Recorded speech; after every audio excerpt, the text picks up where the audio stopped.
لیکن میں اب اس کو زیادہ امپورٹنس نہیں دے رہا جی کیونکہ ای سی ایل پہ نام تو ان کا ڈل گیا لیکن اب وہ ای سی ایل سے نام بھی ان کا ہٹ سکتا ہے کسی وقت بھی اور وہ ملک سے باہر جا سکتی ہیں. تو اب وہ جو بات تھی جو میں کہہ رہا تھا کہ جج صاحب ایسا کریں اور یہ کریں اور حکومت ایسا کرے اور ایسا کرے, اس بات کی اب امپورٹنس بہت زیادہ نہیں رہی. جی میں ایک جملہ صرف اس میں ایڈ کروں گا اور وہ ایڈ کروں گا کہ آپ, اور میں اس کی تشریح نہیں کروں گا, کہ موجودہ سیٹ اپ جو ہے اس کے خلاف آپ ایک طویل چارج شیٹ میں ایک جملہ اور ایڈ کر لیں جی کہ یہ جو ایان علی کا معاملہ چھڑا اور اس میں جو قوتیں آئیں اور جو قوتیں ادھر سے آئیں جو ادھر سے آئیں اور یہ سامنے اصل میں سامنے جو بات آئی تو اس کے نتیجے میں ایک چارج شیٹ, طویل چارج شیٹ میں ایک نقطہ اور ایڈ کریں جی اس پورے سسٹم کے اگینسٹ. اور یہ بات میں کچھ اندازہ لگا کے بھی کہہ رہا ہوں اور کچھ بات اپنی جو انفارمیشنز ہیں ادھر ادھر سے ان کو جوڑ جاڑ کے پھر آدمی اندازہ لگاتے ہیں. بہت سارے لوگ کہتے ہیں ڈاکٹر صاحب آپ یہ بتائیں کہ آپ کب سے جانتے ہیں زرداری صاحب کو. میں زرداری صاحب کو تب سے جانتا ہوں جب زرداری صاحب کی شادی ہوئی تھی بے نظیر بھٹو صاحبہ کے ساتھ اور میں لیاری میں جس سٹیج ایک لیاری میں فنکشن ہوا تھا میں اس میں بھی تھا اسٹیج پہ, اور جو کلفٹن گارڈن میں ہوا تھا محترمہ کی طرف سے فنکشن اس میں بھی میں تھا. میں زرداری صاحب کو اس وقت سے جانتا ہوں, ٹھیک ہے, اور ظاہر محترمہ کو اس سے پہلے سے جانتا تھا. نواز شریف صاحب کو میں جلاوطنی کے دنوں میں میرا خیال ہے سب سے زیادہ نواز شریف صاحب سے اور شہباز شریف صاحب سے اور اسحاق ڈار صاحب سے دبئی میں اور گرینڈ حیات ہوٹل کے اندر ہم نے ناشتے کیے ہوئے ہیں. مطلب میں اسٹیبلشمنٹ کا ذہن بھی سمجھتا ہوں, ان کو بھی سمجھتا ہوں, مولانا صاحب کا بھی کچھ ان سے بھی میں مطلب چیزوں کو اور باہر کے معاملات کس طرح طے پاتے ہیں کس طرح طے نہیں پاتے, اسٹیبلشمنٹ کس طرح سے ہوتی ہیں. الطاف بھائی کے ہاتھ کی مطلب مجھے اعزاز ہے کہ الطاف بھائی بڑے جب الطاف حسین صاحب کی طرف گیا میں پہلی دفعہ ملنے تو انہوں نے اپنے ہاتھ سے چائے بنا کے پیش کی اور مطلب یہ بڑی ان کی زبردست, کچن میں بھی چلے گئے ساتھ وہ کہتے ہیں میں چائے بناؤں گا, ان کو بڑا ایک الطاف بھائی کا ایک زبردست قسم کا وہ سٹائل ہے. اور ندیم نصرت صاحب سے تو چند مہینے پہلی ملاقات ہوئی دبئی کے اندر, بڑی تفصیل بات ہوئی. تو مطلب بات یہ ہے کہ سب لوگوں کا ذہن سمجھا بھی ہے ان 14-15 سالوں میں, پڑھا بھی ہے اور یہ اندازہ بھی ہے کہ معاملات کس طرف جا رہے ہیں, اور یہ بھی اندازہ ہے کہ ان سب کو پتا ہے کہ معاملات کس طرف جا رہے ہیں. ان سب کو پتا ہے کہ معاملات کس طرف جا رہے ہیں. کارکنوں کو نہ پتا ہو, رہنماؤں کو پتا ہے. جو رہنما ہے نا, یعنی آپ سوچیں کہ اعلیٰ قیادت کے بعد جو رہنما آتے ہیں ان کو پتا ہے, پھر اس کے بعد جو رہنما آتے ہیں ان کو بھی پتا ہے, لیکن کارکنوں کو نہیں پتا. کارکنوں کو علم نہیں کہ کیا ہو رہا ہے. اور ہم بھی جب اسٹوڈنٹ ونگ اور یہ ساری سیاست کر رہے ہوتے تھے, طلبہ سیاست اور نعرے وارے لگا رہے تھے, تو ہمیں پتہ نہیں ہوتا تھا کہ اوپر کے لیول پہ کیا باتیں سوچی جا رہی ہیں. ڈاکٹر عاصم جو ہیں ان کی کل رات کو ختم ہو گیا تھا 12 بجے. 12 بجے ان کا جو 90 دن کا ٹائم تھا وہ ختم ہو گیا تھا رینجرز کے پاس.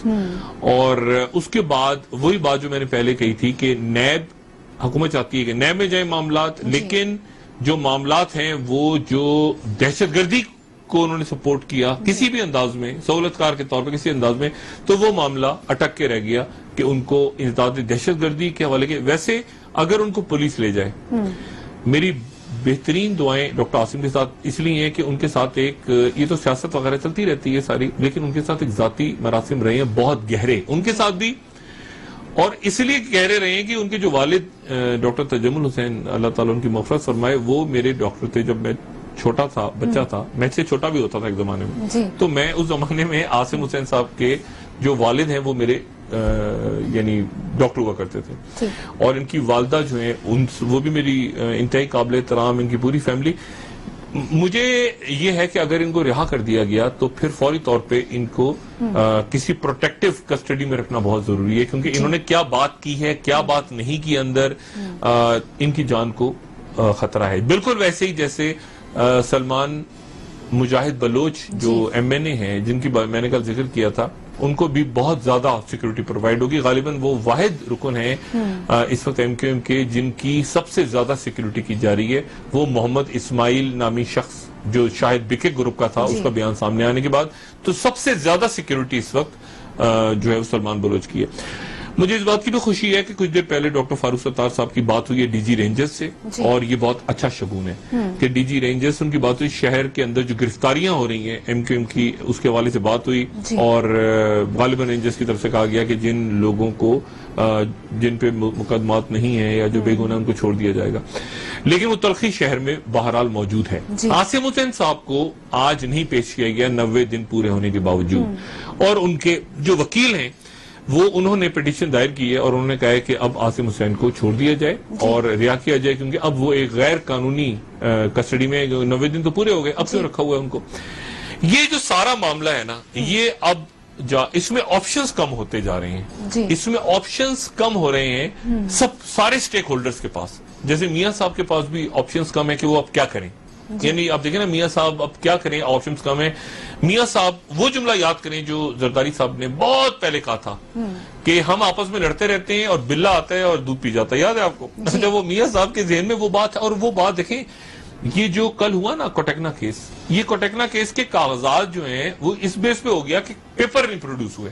وہ پیپر تو ہمارے پاس ہیں, یہ نہیں, اگر لوگوں کو یاد ہو یہ 12 ڈبے جو نکلے تھے, یہ 12 ڈبوں کی فوٹیج یاد ہے, 12 ڈبے ہر چینل پہ چل رہے تھے. یہ فوٹیج ایکچولی میرے ہی پروگرام میرے مطابق میں پہلی دفعہ فوٹیج چلی تھی جیو پہ, اور یہ فوٹیج جو ہے یہ 12 ڈبے جو تھے یہ ہم نے ہی ایک خفیہ آپریشن کیا تھا جب میں جیو میں تھا, اور ہماری پوری جیو کی ٹیم اس میں انوالو تھی, اور ہم نے وہاں پہ جا کے یہ واجد بھائی ہمارے محترم واجد شمس الحسن صاحب وہاں نکلے تھے, اور یہ ہم نے 12 ڈبوں کی ایک فوٹیج بنائی تھی. اور ایک کمال کی بات یہ تھی کہ اس میں آج یہ بتاؤں کہ جو کیمرامین تھا نا وہ لوکل ہائر ہوا تھا, وہ یعنی لوکل سوئٹزرلینڈ کا کیمرامین تھا, اور اس کی وجہ سے وہ پھنس گیا, اس کو پتہ نہیں تھا کہ واجد بھائی کون سے, تو واجد بھائی اس طرف نکل پڑے, وہ کیمرہ لے کے وہ مائک لے کے ادھر چلا گیا.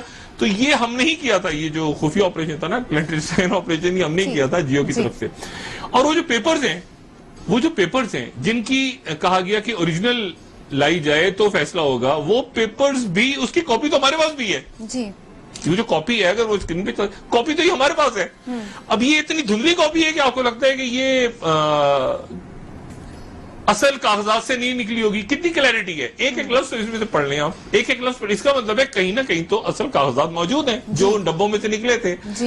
اب بات یہ ہے کہ یہ کیس حکومت نے کیا تھا, حکومت پاکستان کا کیس تھا جو کہ کوٹیکنا کیس تھا. صحیح غلط چھوڑ دیں آپ, یہ حکومت پاکستان کا کیس تھا. اچھا, اور بائی دا وے یہ وہ کیسز ہیں جو کہ منی لانڈرنگ کے اندر پریزنٹ ہوئے کانگریس میں, اور کانگریس کو چیئر کر رہے تھے اس وقت, اس میں کیری صاحب بھی موجود تھے اور باقی لوگ بھی. دوبارہ چھوڑیں, اب آ جائیں اس بات پہ کہ یہ چونکہ پیپرز نہیں پروڈیوس ہوئے اوریجنل, تو اس لیے وہ کیس ختم ہو گیا. لیکن ان میں سے سارے کیسز, احتساب عدالت ہے نا, تو سارے کیسز میں نے آج میرا خیال ہے بے شم بہت سارے جو ریٹائرڈ ججز ہیں, ٹیلی فون پہ ان کو لینا مناسب نہیں تھا, میں نے ان سے بھی بات کی, میں نے لائر سے بھی بات کی. میں نے کہا جی کیا ہوا ہے؟ انہوں نے کہا جی اس میں سے کوئی بھی کیس جو ہے وہ دوبارہ سپریم کورٹ میں چیلنج ہو جائے گا. یہ نہیں کہا کہ ہو سکتا ہے, انہوں نے کہا ہو جائے گا, کیونکہ میں نے کہا کاغذات تو غائب ہیں. انہوں نے کہا ڈاکٹر صاحب آپ کا کیا خیال ہے, اصل کاغذات غائب ہیں؟ تو میں نے کہا جی حکومت نے تو, نیب نے تو یہی کہا غائب ہے. تو پھر آگے سے 3-4 شخصیات نے تو کہہ لگایا, انہوں نے کہا جب مقررہ وقت آئے گا تو اصل کاغذات آپ کا خیال سے وہ ڈبوں میں سے آپ فالو کرتے رہے, وہ ڈبے پہنچے نیب, اور نیب سے پہنچے پہلے واجبہ کے گھر پہنچے, گھر سے پہنچے نیب اسلام آباد, تو آپ کے خیال سے وہ اصل پیپر کہیں ہوا میں اڑ گئے, ان کو مقررہ وقت کے لیے رکھا ہوا ہے. لیکن میں جو بات کہہ رہا ہوں, میں بریک پہ جانے سے پہلے میں سے بات کہہ رہا ہوں کہ جو آپشنز ہیں نا سارے سٹیک ہولڈرز کے پاس, وہ اب بہت کم رہ گئے ہیں. یعنی چاہے وہ اسٹیبلشمنٹ ہو, چاہے وہ رینجرز ہوں, چاہے وہ زرداری صاحب ہوں, چاہے وہ میاں صاحب ہوں, اور ایسا لگتا ہے کہ جو کانسٹیٹیوشنل یعنی آئین میں رہتے ہوئے جو اقدامات سب نے اٹھانے, مثال کے طور پر ڈاکٹر عاصم آج نہیں آ سکے, لیکن نا جو کانسٹیٹیوشن میں یہ جو 20 نکات ہیں نا نیشنل ایکشن, جس میں کہا گیا کہ 17 پورے ہوئے اور 3 پورے ہوئے, 17 پورے نہیں ہوئے, یہ ایکچولی 20 کے 20 بڑھ جائیں گے اگر اس میں سے سارے پورے نہیں ہوئے, اور ان سب نے پورا ہونا ہے. بہت سے لوگ کہہ رہے ہیں آپ کیا ڈاکٹر صاحب ابھی بھی آپ, تو میں بہت ہی مطمئن ہوں کیونکہ مجھے بہت زیادہ یقین ہے اس بات پہ کہ یہ سارا کا سارا نیشنل ایکشن پلان جو ہے اس پہ امپلیمنٹیشن ضرور ہوگا, ہر حال میں ہوگا. آئین سے زیادہ اس نیشنل ایکشن پلان کی ملک کے موجودہ حالات میں امپورٹنس ہے, اور یہ بات سیاستدان بھی سمجھتے ہیں.